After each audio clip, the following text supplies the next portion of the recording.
Friends, இந்த சம்மரில் பொடுகு தொல்லை ரொம்பவே அதிகமாக இருக்கும். குழந்தைங்க வந்து அதனால தலையை பிச்சுக்கிட்டு ரொம்பவே கஷ்டப்படுறாங்க. இதுக்கு ஒரு சிம்பிள் ரெமெடி நான் சொல்கிறேன். நம்ம வீட்டில் இருக்கக்கூடிய தேங்காய் எண்ணெய் இருக்கு இல்லையா, அதை லைட்டாக சூடு பண்ணி வார்மாக இருக்கப்பவே நம்ம வந்து அதை ஒரு காட்டன்லேயோ இல்லை கிளாத்லேயோ தொட்டு நம்ம தலையில் பொறுக்கக்கூடிய சூட்டில் வந்து நல்லா வந்து அந்த பொடுகு இருக்க இடத்தெல்லாம் வந்து தடவிடுங்க. அதுக்கப்புறமா வந்து நம்ம கைகளாலேயே வந்து நல்லா வந்து மண்டையை வந்து ஒரு மசாஜ் மாதிரி கொடுத்துட்டோன்னா நல்ல பிளட் சர்க்குலேஷன் கிடைக்கும். அந்த பொடுகும் வந்து சூப்பராக வந்து ரிமூவ் ஆகுதுங்க.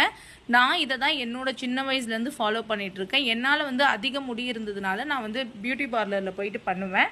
பட் இப்போ என் குழந்தைங்களுக்கு பொடுகு இருக்கும்போது நான் இந்த சிம்பிள் ட்ரிக்கை வீட்டிலையே பயன்படுத்திக்கிறேன். நம்ம அடுப்புலலாம் வச்சுட்டு இதை காய்ச்சணுன்னா ரொம்ப வந்து சூடாகிடும் எண்ணெய். அதுக்காக தான் வந்து இந்த மாதிரி மாசி மகத்தில் வாங்கின சொப்பு ஜாமாவை வந்து நான் பயன்படுத்தியிருக்கேன்.